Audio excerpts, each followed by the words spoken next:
So it is 5:33, so I figured this will be a good time for us to begin tonight's presentation of the Questar 3's Youth Apprenticeship Program. Before we get going, if I could just ask all everybody in this meeting just to press mute so that we can hear the presentation and have no background noises, that would be great. My name is Jim Church. I'm the Director of Strategic Initiatives for Questar 3 BOCES, and we're thrilled to have everyone join us tonight for this information session about the Youth Apprenticeship Program.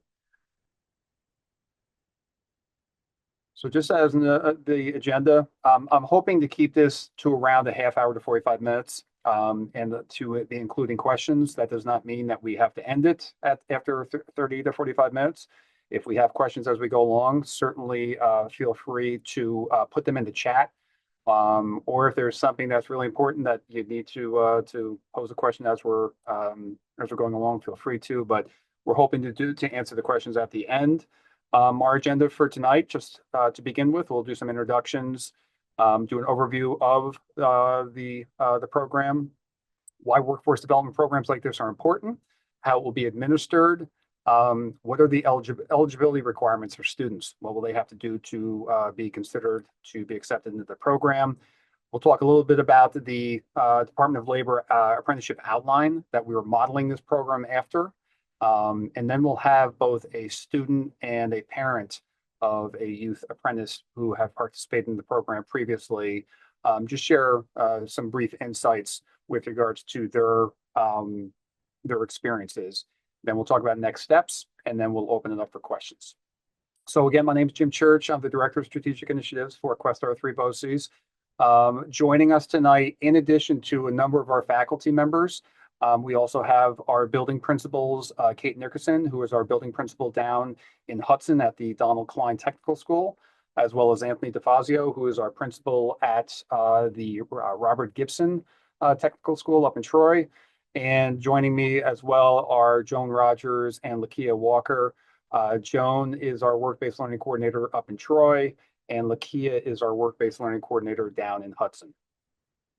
So just as a little bit of background with regards to the Youth Apprenticeship Program itself, just so to be clear with regards to what exactly apprenticeship program is, the definition is that an apprenticeship in New York State is a structured training program that combines paid on-the-job training with classroom instruction and is designed to prepare individuals for in-demand careers while helping employers build a skilled workforce. So this program that we have here, the students enrolled in our 2-year CTE program, they are already getting the in-class instruction that would be required in an apprenticeship program. Our youth apprenticeship program during the summer between their junior and senior year is basically on-the-job training experiences in which they're getting paid. It is modeled after a regular, typical apprenticeship program that businesses, the labor unions and trade organizations offer. And we basically, it's an opportunity for students in the program who are accepted to both hone the skills that we're developing in our program, as well as to gain valuable work experience. On the employer's end of things, it's an opportunity for them to get a potential future employee, but also be able to train up-and-coming tradesmen and women for opportunities after they graduate. And it is a pathway to either a future part-time opportunity while the students are in their senior year, and/or it can be a full-time employment opportunity once a student graduates. And we have had, over the past 4 years since the program was introduced, we've had several students that have either gone on to work part-time during the senior year or going on to work full-time after they've graduated. And last but not least, it is a resume. I can tell you this much: when I was the age of the students, I was packing groceries at Price Chopper and was not having any sort of experiences like these students who have gone through this program have done. They are taking advantage of the skills that they have, and they are also supporting the workforce development pipeline. I'll just remind folks, if you don't have your phone or your laptop on mute, if you could put it on mute for me, that would be greatly appreciated. So we have this graphic here with regards to why are programs like this important. And as you look at the graphic on the left-hand side, you can see that based on the numbers here of our workforce, we have an aging workforce in New York State. You are looking at the number of young people who are up and coming, and you're also looking at the figures as it relates to the trades workforce that is aging out. And there's a substantial gap right there that you're looking at as it relates to the needs that are going to be required to fill in the coming years, if not already. On the right-hand side of the screen, what you're seeing are headlines of some of the economic development projects that are coming down the pike, so to speak, in the capital region. So when you see announcements like Albany Nanotech is going to be going through a major expansion coming up, or that the Department of Health with the new Wadsworth Center that they're going to be building, it's a $2 billion project that's going to be likely located up on the Harriman campus. Global Foundries up in Malta, they are going to be building a second chip fab up there. The Watervliet Arsenal in Watervliet, they are going to be adding $1 billion in upgrades there, as well as funding that is coming down from the feds for the Infrastructure Act. And you can see with regard to that one project in particular, and that graphic down below, you're talking about billions of dollars that are going to be coming into New York State. And again, we do not have the workforce in order to meet these demands. So a program like the Youth Apprenticeship Program is designed to provide students with meaningful experiences, get them in front of employers, and if they want to go on to work after they graduate, there's likely going to be an opportunity there for them after graduation. So it's not just the building trades that are facing workforce shortages, as you know. One of the classes, and we'll get into this a little bit later, but one of the classes that are part of the Youth Apprenticeship Program is our auto tech program. And as you can see here with regards to the shortages in this industry, all I can tell you is that unless you have a friendly mechanic, chances are if you're looking to get your car in immediately, you may get it in immediately, but you may not get it back immediately because they are dealing with work shortages as well. So, and also, you know, the technical nature of the automobile these days, with regards to the technology that is included in that, you know, there's a lot that goes into the training for programs like ours. But these kids, like I said, if they want to go into college, they can certainly go into college. If they want to go into the workforce, there are opportunities out there for them. So here are the courses that are aligned with the Youth Apprenticeship Program. We started off with 4. They were HVAC, construction tech, heavy equipment operation and maintenance, and welding. We have expanded that over the last couple of years to include automotive technology, as well as a new electrical program that we are offering only up at Troy right now, at our Troy facility. But all of these courses align with this apprenticeship outline that we are working through, like I said, through the Department of Labor. And it goes without saying that the teachers, the instructors that are listed at the bottom of this slide, if it wasn't for them being really good at what they do, being very patient, and believing in the mission of teaching the next generation of our workforce, we wouldn't have a youth apprenticeship program. So it's a credit to them that we are producing students who are very valued by employers once they graduate. So with that being said, I'm going to ask that my colleague Joan Rogers hop on here and talk a little bit about how Questar 3 is administering the Youth Apprenticeship Program. Joan? Good evening, everyone. My name is Joan Rogers. I'm the Work-Based Learning Coordinator at the Robert H. Gibson Technical School in Troy. So how Questar 3 administers YAP, there are qualifications that students need to have as part of the youth apprenticeship. And in their junior year, they are receiving the career and technical math that is in alignment with their program. Most of these programs do the OSHA 10 training, typically in the fall, possibly in the spring of their junior year. They are also required to do science that is also in alignment with their class. For those students who will be chosen as youth apprentices, part of the process is doing a job shadow. And we have down here the students who move to the next level will be asked to do a job, 1 to 2 job shadows in we. I mean, we'll be honest, it's February, March, April. It could extend into May. Jim Church works really hard in trying to organize these job shadows. And as he indicated, it's growing the number of classes that are participating in it. So it's we're trying to scale it. So there's many students to place in these job shadows. So the purpose of the job shadow really is for the students to get some experience with the companies, but it's also for the companies to see the students and to see how they're interacting. They're not doing a lot on the job shadow, but it's just a way to have a little bit of a getting to know the business, getting to know the student, and that is all part of the matching. So the signing the YAP agreement in May and then the matching, those kind of happen hand in hand. But we will say it's a good time to say that it's the business that chooses the student. And this is also the right time to talk about the competitive nature of this program. We can't make any guarantees. We try really hard to let the students, put the students in front of these businesses, but it is the businesses that will decide at the end of the day who they're going to hire for the summer. It's basically, part of a job application or a job, almost like an interview or an audition. So that leads to the paid summer internship.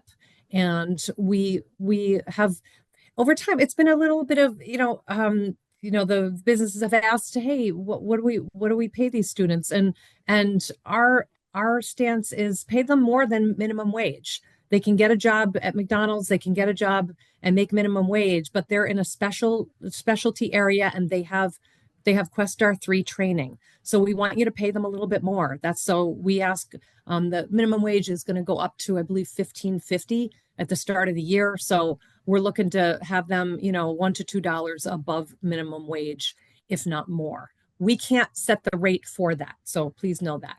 Then in their senior year, they are not part of the youth apprenticeship, but a possible requirement for their class is an internship. The students will have an opportunity to do like a week-long internship. They will also receive their career in tech, English language arts credit, and any other embedded program certifications. Okay. So criteria for youth apprenticeship program consideration. So the students, if you're here tonight, that means that you've been recommended by your teacher as someone who is showing up to school, having a really good attitude, and doing fairly well in the class. It's only the second quarter of your junior year, so teachers it's challenging to, but you've made the first cut. So congratulations to you all. As you can see on the slide, no more than 8 unexcused absences during the course of the year. This is really important. Attendance is super important. If you are someone with sketchy attendance, you are at risk of being dropped if you are part of the program. And has it happened? Absolutely. Minimum cumulative average, grade point average of 80 in CTE. A lot of students ask, oh, hey, does that mean my homeschool as well? We say, well, keep your grades up in your homeschool as well, but we are just looking at your Questar grades. Summer commitment, minimum of 200 hours of work. This is really important to commit. If you are part of this, you got to be committed. So I'm just going to say this right now. If you get to the next step, which we'll talk about in a second, even if you get really far in the process, and you still, maybe you even got on a job shadow and something comes up for you, like you get a job and you're making other arrangements, you just got to let us know as soon as possible. Okay. Jim, would you concur with that? Absolutely. There's a lot of work that we put into this. There's a lot of outreach, and there's a lot that goes into between Joan, Kia, and myself with regards to setting up the shadowing opportunities. And then once a business selects a student, going through what the expectations are going to look like for the summer. So to have a student at the end turn around and say, I'd rather take the summer off. There's a lot that goes into it on our end, and also the businesses. So we would ask that that just be respected, as we go along here. Absolutely. And there are limited placements. I'm going to say it right here so everyone can hear, and this is being recorded. There are more students than we have placements. Um, and so it's a competitive process. Thank you, Joan. And for Absolutely. some reason, my screen is freezing now. Uh-oh. There we go. So here is the outline that I was referencing before that we follow, the industrial manufacturing technician outline through the Department of Labor. When we were looking to create this program, we were looking for something where the skills that an outline sought overlapped to a number of our different courses that we offer. And so when we first started, as I mentioned before, we started off with 4.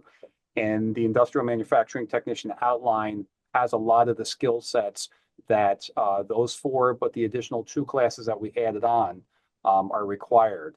So similar to an apprenticeship program where there's both classroom instruction and also on-the-job training, there's also maintaining a blue book in which apprentices are required to line out each day how many hours that they're spending working on different skills.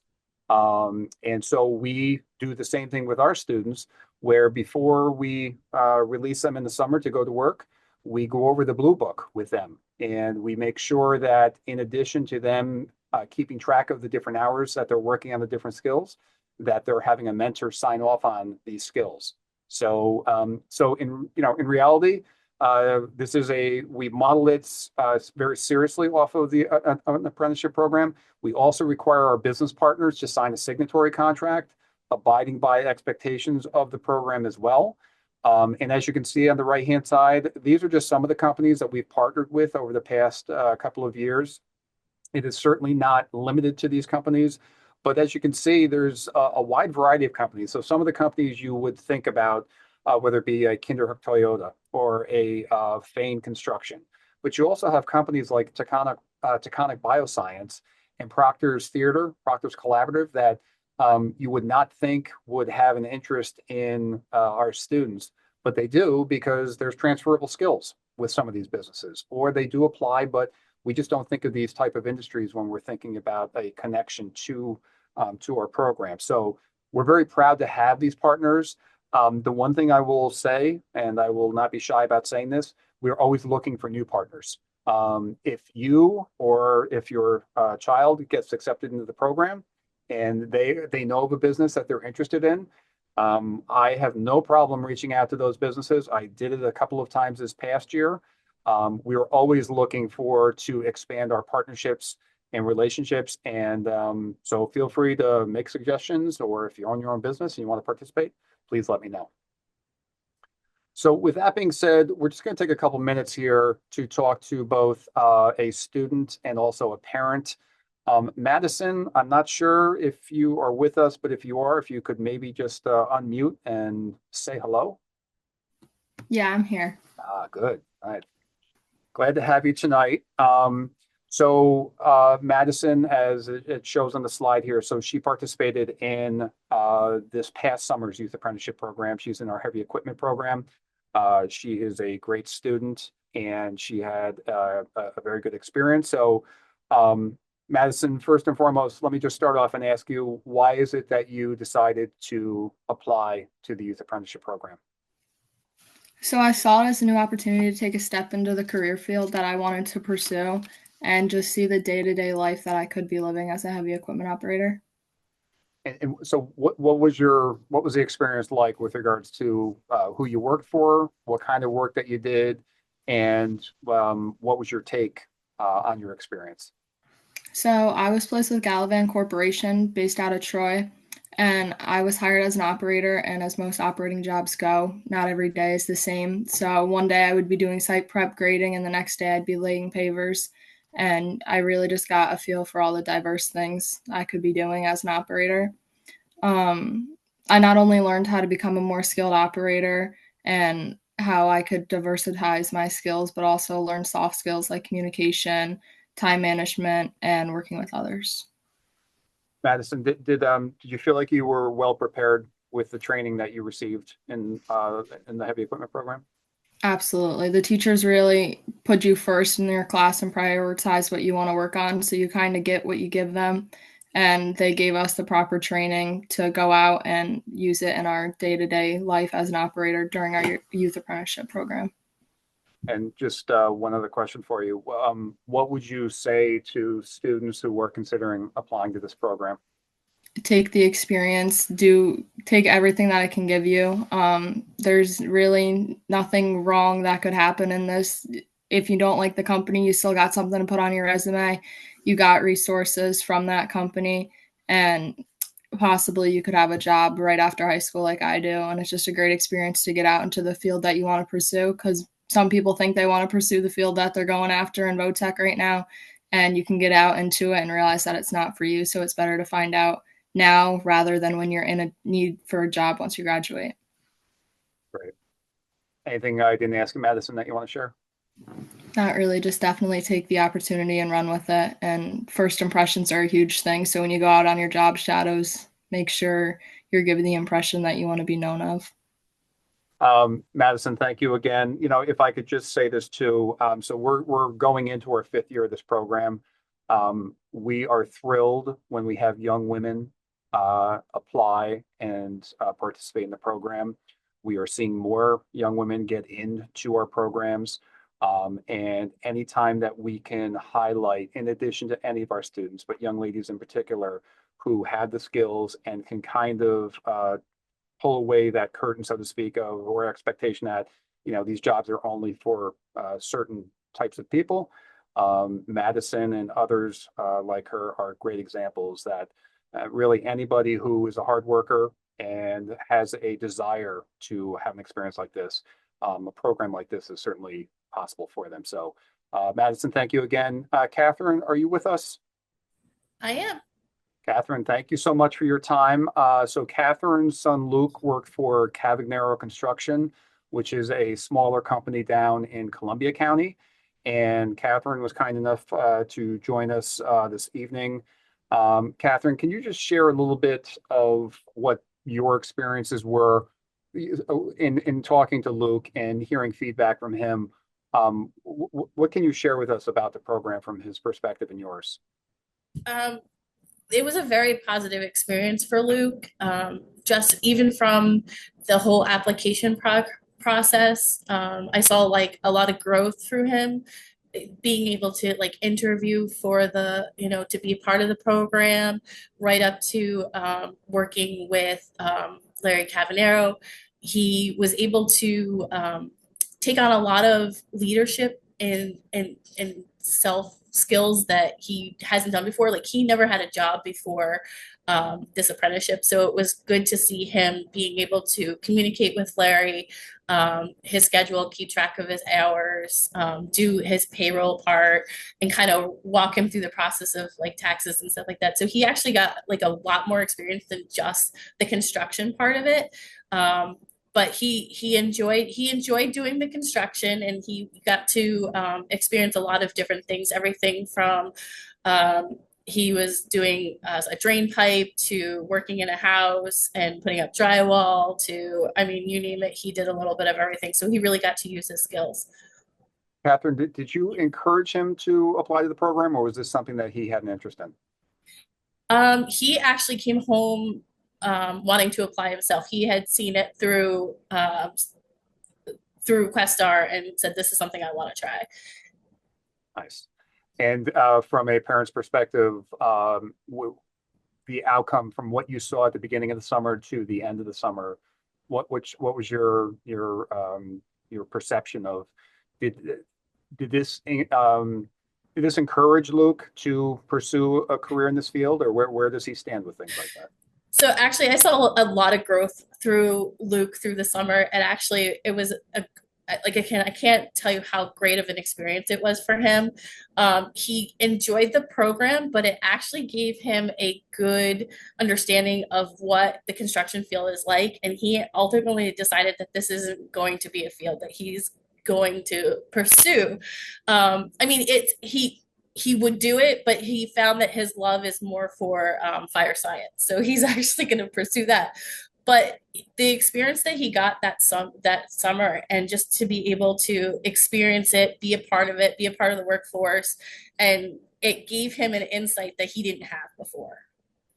Well, and thank you for sharing that, because, you know, what we do see sometimes with our students as well, they come into our program and they realize that, you know what, maybe this is not something that they want to do. So, which is not a bad thing. And in the same sense, they also are developing skills that, listen, are going to benefit them one way or the other going forward. So, Catherine, one last question for you. So we have a lot of parents on here, obviously. Can you, what would you say to parents who are thinking about encouraging or having their kids apply to the program? I would definitely encourage your kids to apply. Like I said, it's been a tremendous experience just in being able to go through the whole process. They get an idea what it's like to do an interview, do a resume, meet with an employer, kind of do like a little bit of a job shadow, and then actually let them take this on and kind of step back and watch, and you'll see that just the growth and just the experience that they get. Is there anything I didn't ask you that you would like to share? I don't think so. I think it just was, I can't speak highly. It's just been a great experience, and I would recommend it to anybody, even if they decide that they're not going to go into this, field after the internship. They still have that great experience. And like Luke is still doing the construction program this year, and he will finish out that program, but it's always something that he can fall back to if what he decided to pursue is not works out. Okay. Catherine, thanks so much. Greatly appreciate your time tonight and sharing your insights. And if I could ask my colleague Joan to jump back in to just talk about the next steps here. Sure. So the way we talk about students in this program, we just talk about, you've made it to the next level. So the next, this was the first big thing, coming to the information session. The next thing are the applications. They're already ready on my desk. I made sure they were ready before I left for the day. So tomorrow, anyone who is here from the Robert H. Gibson can come down to my office, and there will be an application. If you are interested, I will hand one to you. Mrs. Walker is also here, and she will have her applications ready to go at Donald Klein down in Hudson. The application due date is December 18th. It's really strict, so that's 2 weeks, non-negotiable. Interviews, so they'll be read, and you will be notified if you are invited to interview for the youth apprenticeship. Interviews will be held mid-January, so sometime like I won't say the first week in January, but probably the second week in January you'll be notified, and then sometime in the second or third week of January we will hold the interviews. The interviews are held at each center with a panel of staff that will be somewhat familiar to the student. The faces will be familiar.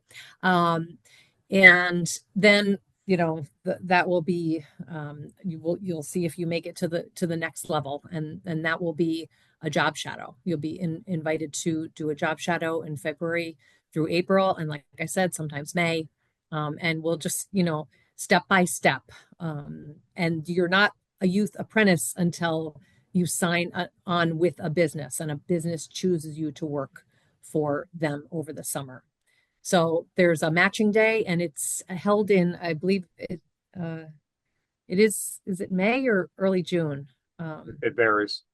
Okay, it varies. Late May, early June.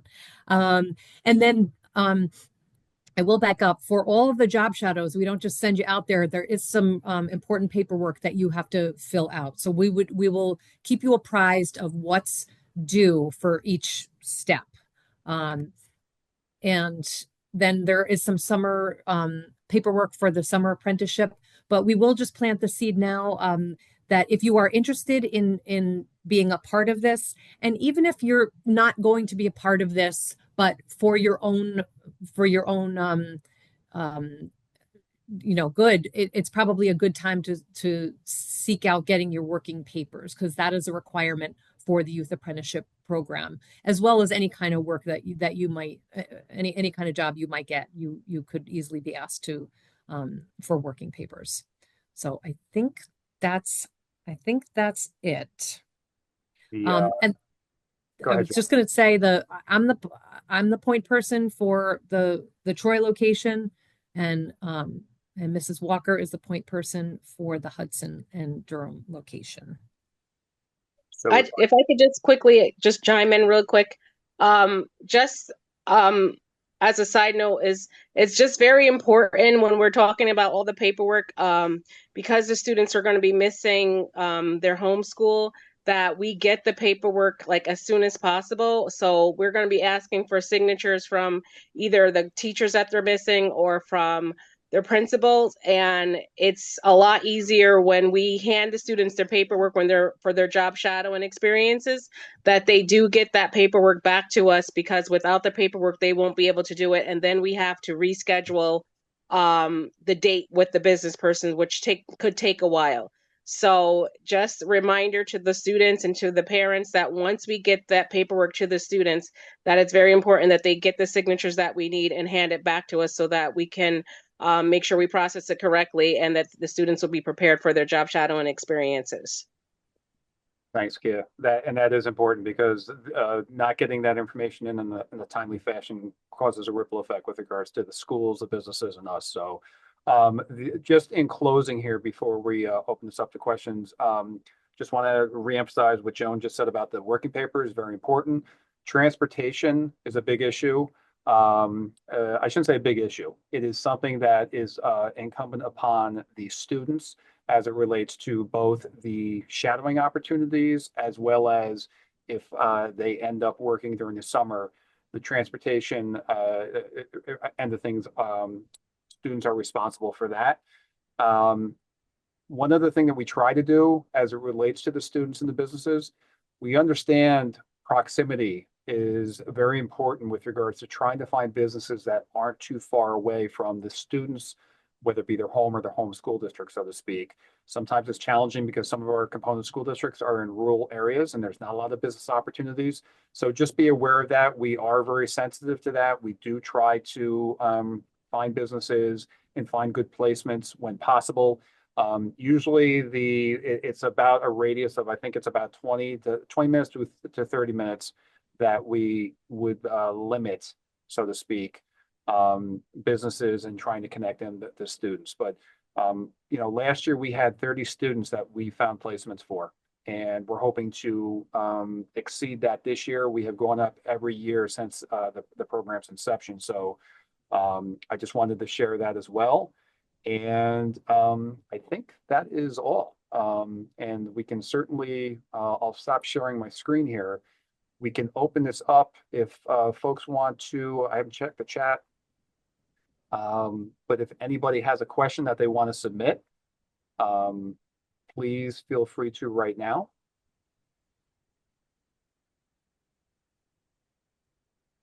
And I can't imagine I did such a great job that nobody has questions here, but I have one question. Can you hear me? I can't. I'm not sure where you are, but go ahead. The job shadow, it said on there, I think it said February, March, April. Does it occur at some point in that 3 months, or is it for the entire 3 months? Yeah, yeah, I'm sorry, just to be clear here. So the job shadow, we asked our business partners to either offer a half day or full school day shadowing opportunity, so that the students can see the kind of work that a business does. And I'm not just saying just the one aspect. We want the students to see all aspects of a business's operations, so they get a better understanding. And it also gives the business the opportunity to gauge whether or not this is a student that would be a good fit. We look to do those within a day, so it's not stretched out over weeks or months. It's 2 job shadows with 2 different businesses. The challenge for us is, as you can imagine, with so many students and so many, since we're offering 2 shadowing opportunities, we want to have a pretty good window to provide students and businesses, because again, some of the businesses, they don't get really going work-wise until the spring, until warmer weather comes around. So there's a lot of things that are taken into consideration, but just to be clear, this is not something where we're going to be dragging them out for weeks on end or anything like that. It'll be likely 2 half-day job shadow opportunities that they will have, and we will work with the student and the parents to make sure that the timing is good. Thank you. You're welcome.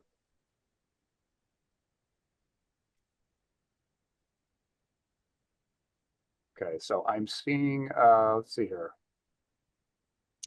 So yes, there was a question here with regards to whether the presentation will be available. We will get a link out to folks so that if they want to watch it again, yes, it will be available, and that will obviously include the presentation. Anybody else have any questions? And since there's nothing in the chat, certainly folks can speak up.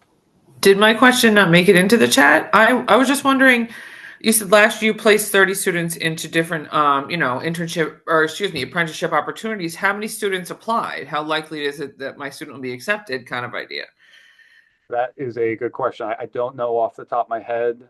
And I'm not sure if Kia and Joan, off the top of your head, how many students that we had that actually applied. Not everybody gets in. Understand.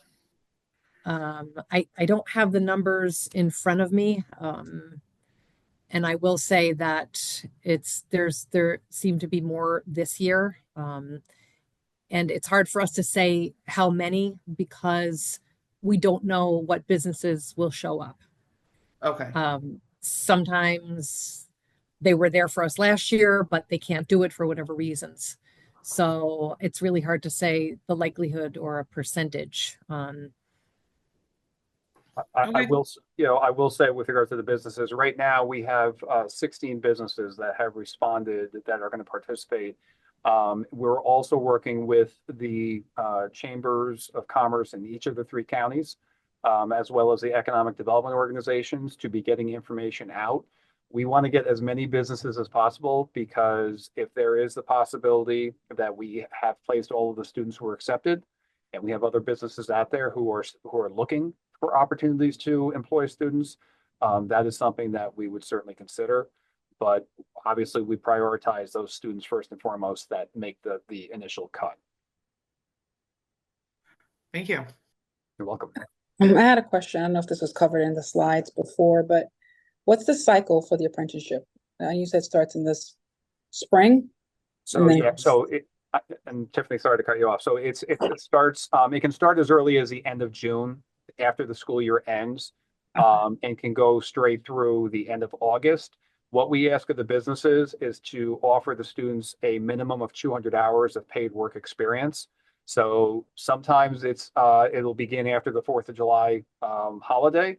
But we've had students who began literally right after the school year ended. I think a couple of our students actually began before the school year ended because they could fit it into their schedule. So every situation is different. There's no cookie cutter type of one size fits all, so to speak. So hopefully that answers your question. Yeah. Okay. Anybody else? Okay. I put something in the chat as well, which I didn't see an answer to. I'm just wondering what qualified our student or our child to have been accepted into the beginning process of this. So at this point right now, I'm guessing what you're saying is, why were you invited to this? So the teachers for each student were recommended.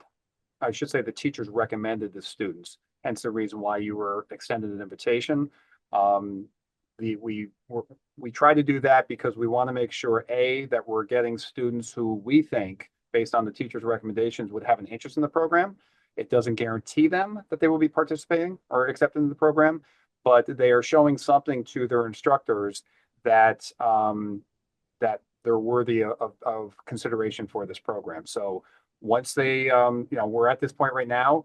Then we'll go through the process where students will be applying. There'll be a paper document, so to speak. There will be an interview process. They will have to submit an essay, if I'm recalling correctly, to explain why they want to take advantage of this opportunity. And all of those factors will come into play with regards to a final score to determine which students will be accepted. Sarah? And also the students met the minimum criteria, which was the 8 days or less absences and the 80% average. Thank you for that.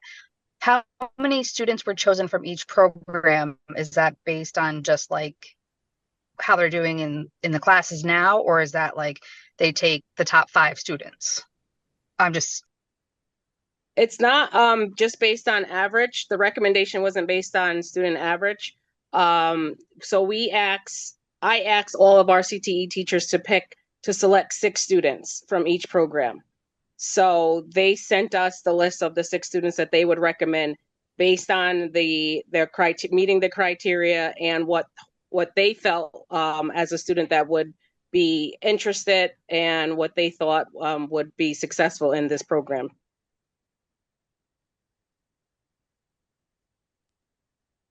Thank you. Mm-hmm. So, Dawn, I see you have a question. It says, if the student is unsure, is it okay for them to apply and then opt out once they get more specific information? That's perfectly fine. This is going to be a filling out process for the students. And as we go along here with regards to submitting information and also helping them understand what are the expectations of the program, we understand we're dealing with 16 and 17-year-old kids here. So yes, your student can certainly apply. If they choose not to participate, that's fine. There's another question here. I know you said the student is required to work at least 200 hours. What about summer vacations? Do any of the businesses take that into account? Andrew, thank you for asking that because I should have covered that. Yes. So when we do the final planning before the summer begins, we go over not only what the work expectations, where students are going to be working, who they're going to be reporting to, and things of that nature. We want them to share information about vacation time. So whether it's vacation time, whether it be time that they're going to need off for other, other situations in life, absolutely. The thing that we do hope for is that we can have that information before the summer begins so that the business can plan accordingly as well. But yeah, we certainly don't want the students to not be able to have time for family vacations and things of that nature. Anybody else? Okay. So again, just in closing, thank you again. Appreciate your time. We look forward to working with your children, your students, if they do choose to apply to the program. We're excited because of the fact that the program continues to expand, and I see Tiffany has just emailed, can applications be emailed? I'm going to, Joan, look here, what can they be emailed? Yes. Simple enough. They can. What center are you in, Tiffany? Are you in Troy or Hudson? I believe Troy. Okay. Yeah, so on the application, my email address is on the top right. It's on like a little sticker with the due date, and it can be emailed. Absolutely. Thank you for asking that. Okay. All right. Well, with that being said, thank you again. Happy holidays to you all. I hope you are safe and healthy. And if you have any questions, our contact information was on that slide. Please don't hesitate to reach out to us. And please have a good evening. Good night. Thank you.